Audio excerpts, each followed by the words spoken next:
2023 ఎన్నికలకు ముందు తెలంగాణలో అధికారంలోకి వస్తే మహిళలకు ఫ్రీ బస్సు సౌకర్యం కల్పిస్తానని చెప్పి కాంగ్రెస్ ప్రకటించింది.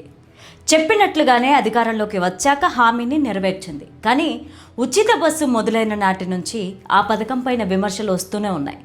ఆ పథకాన్ని మహిళలు కూడా వ్యతిరేకిస్తున్నారు. అంతలా ఫ్రీ బస్సు పథకం ఫెయిల్ అవ్వడానికి గల కారణాలేంటి? ఆర్టీసీ కార్మికులు సైతం ఆ పథకాన్ని అమలు చేయడం వల్ల మా వల్ల కాదని ఎందుకంటున్నారు? ఈ పథకం వల్ల ఆర్టీసీ సంస్థకు ఎంత నష్టం వస్తుంది?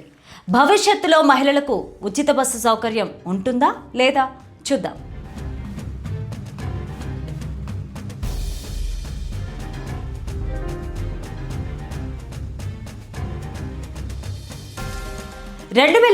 ఎన్నికల్లో హామీలలో భాగంగా కాంగ్రెస్ పార్టీ అధికారంలోకి వస్తే మహిళలకు ఉచిత బస్సు సౌకర్యం కల్పిస్తామని హామీ ఇచ్చింది.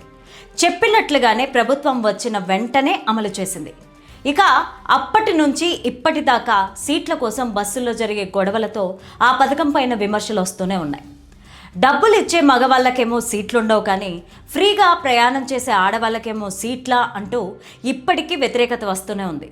ప్రతిపక్షాలు సైతం ఈ పథకం పైన విమర్శలు చేస్తూనే వస్తున్నాయి. దీంతో ప్రజల్లో కూడా ఈ పథకం పైన అసహనం మొదలైంది.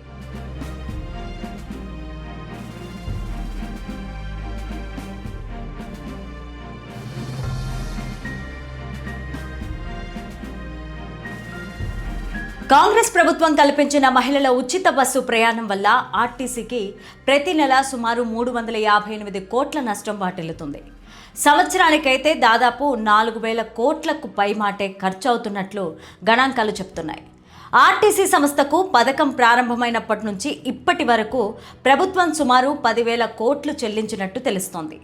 దీనివల్ల ప్రభుత్వానికి భారీ నష్టం కలుగుతోందని తెలిసినా ఇచ్చిన హామీ కోసం తప్పక కొనసాగించాల్సి వస్తోంది.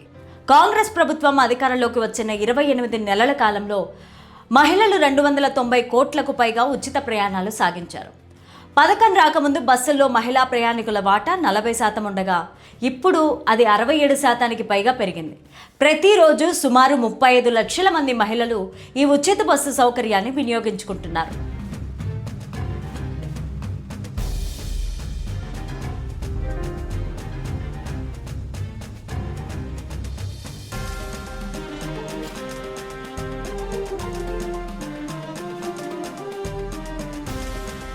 అయితే తాజాగా ఆర్టీసీ ఉద్యోగులు వారి డిమాండ్ల కోసం సమ్మె చేస్తున్న నేపథ్యంలో ఈ పథకం పైన మరింత వ్యతిరేకత వస్తోంది.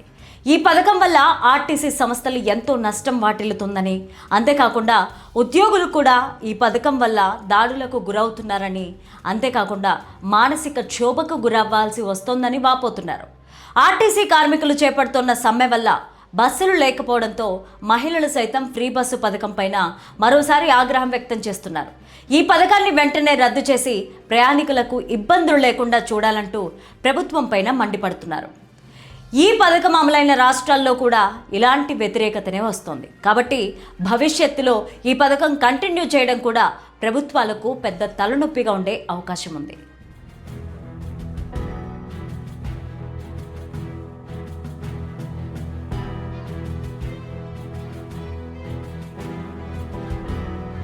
కాబట్టి మహిళలకు ఉచిత బస్సు సౌకర్యం ఎత్తేసే యోచనలు ప్రభుత్వం కూడా ఆలోచిస్తున్నట్టు తెలుస్తోంది. ప్రభుత్వానికి భారీ నష్టం వస్తున్న కారణంగా ఈ పథకాన్ని నడిపేందుకు కావలసినంత ఆర్థిక స్తోమత ప్రభుత్వం దగ్గర లేదు.